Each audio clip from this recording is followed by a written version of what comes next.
مرحبا مرحبا، كيفكن؟ شو الأخبار؟ إن شاء الله تمام. اليوم أكلتنا سريعة وسهلة، وتقريبا ما في بيت سوري ما بيساويها الأكلة. كل أسبوع لازم تكون على سفرته. أكلتنا هي رز مع الخضار.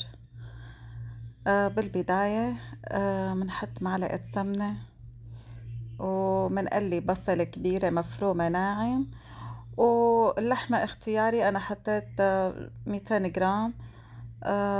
تحبوا كمان تعملوها باللحمة من إلا راس العصفور كمان مناسبة. طبعا عندي هون أنا مرقة لحمة.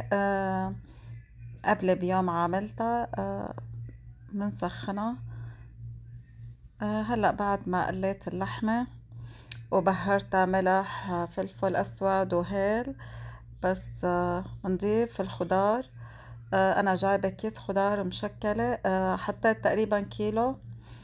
آه، ومن قليها مع اللحمة والبصل.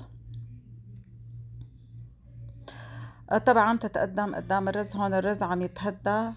هلا بستنى لينشف، بعدين منهدي. هلا هون بقلي الخضار مزبوط لحتى كلهم ياخدوا من نكهة السمنة واللحم. بعدين بنضيف مرقة اللحم،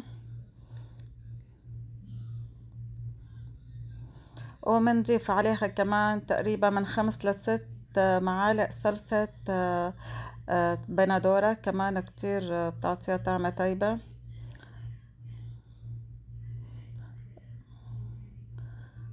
طبعا وضفت معاهم حبتين بطاطا بس تستوي الخضار. بنضيف آخر شي حبتين بطاطا مقطعة لحتى البطاطا، لأنه دغري بتستوي سريعة الاستواء. وصحة وهنا. بتمنى منكم تدعموني بلايك واشتراك. سلام.